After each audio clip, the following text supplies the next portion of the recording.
The buffer can only do so much. It's the sandpaper's job to get the finish flat. It's the buffer's job to shine the finish that's left. Well, we've had a lot of cold weather, rainy weather, every kind of weather that would keep me from continuing on with this project, which I affectionately call now the Louisiana Hayride because of the hay balers that came through and deposited all kind of material onto my clear coat. I've got to go ahead and try to, I've just washed it, you know, because it had dirt all over it. So now I've got to work on trying to get these obvious flaws out, just nib them down. And then I'm going to put 1000 grit on a DA sander and see if I can get rid of the orange peel, flatten it out, then I'll work my way up. I think I'll go as large as 2000 grit before I start polishing with the orbital polisher, and hopefully this is going to end up just fine. And like I said in the last video with this truck, it's going to be fine whether it is or not, because I just can't continue to try to keep it in good condition. It's going to be okay. Alright, not a how-to video, just kind of updating you on what's going on the Louisiana Hayride. Look at that mess. Yeah. Well, I'm going to tell you guys now, this paint is in horrible condition. I went over everything with a hard block in 600 just to kind of nib it out, you know, level out the high spots, and now I'm tackling it with a DA and 1000, and I've been over this part of the hood several times, and some of it's flat, just, you know, here and there it's flat, but I've removed a lot of clear coat, I'm telling you, to get down to where it is right now. I taped up my edges, my peaks and my edges that I'm going to hit. I really was very gentle on this front, because as soon as you get to this edge right here, clear coat starts to fly. I mean, white powder everywhere, so you know you're digging in. You're really supposed to stay off of edges on a sander and a buffer. We'll do this by hand probably. But I'm going to get the 7-inch buffer out and a cutting compound and just work on a small section here and see just how far I really need to take this. I would hate to burn through my clear coat at this stage. So let me check that out.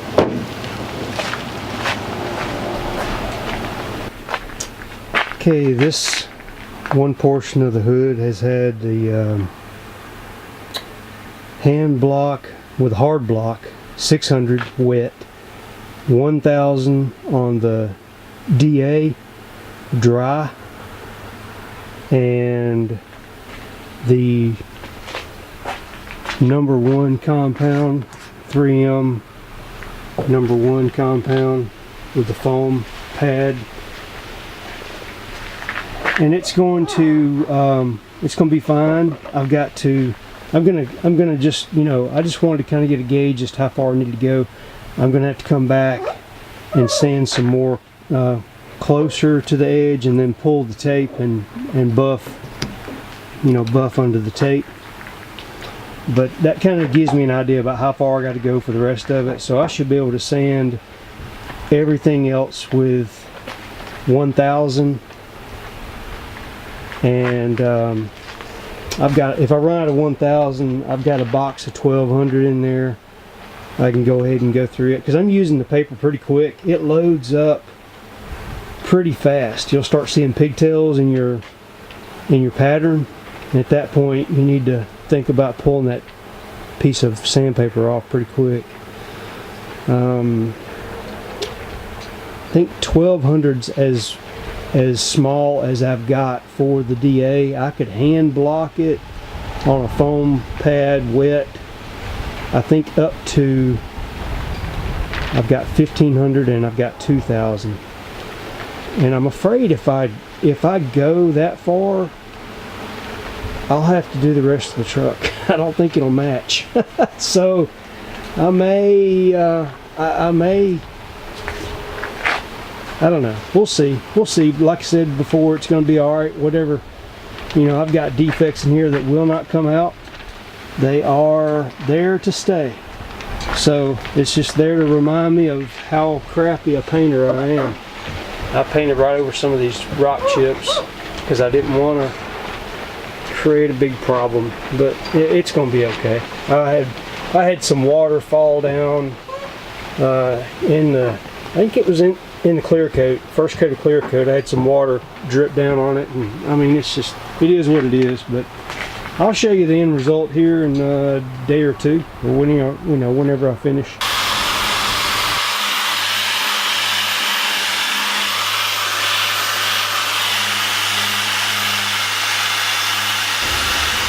I want to show you what I'm trying to accomplish here. You can see that this finish is not smooth, and this is after 600 grit with a hard block. In other words, a flat block, not flexible. This just knocked the tops off.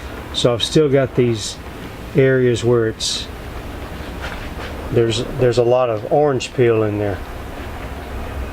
I'm using the DA with 1000 grit paper on it, and I want to flatten that out.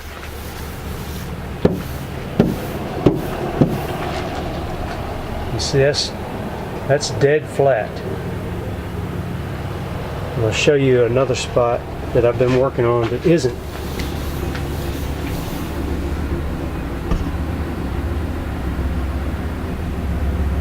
You can see there's orange peel still in that. You just have to keep working at it. If you're confident that you have enough clear to work with, then you can go dead flat. Once you get it dead flat, then you can start working your way up the chain, you know, to 1500, 2000, 3000, whatever, before you buff if you want. Or if you have a good compound, you can go ahead and buff. But odds are, if you don't work your sandpaper enough, even after you buff, you're going to end up with orange peel. The buffer can only do so much. It's the sandpaper's job to get the finish flat. It's the buffer's job to shine the finish that's left. The buffer will cut some orange peel out of there, but really it's easier just to sand it out and then buff it.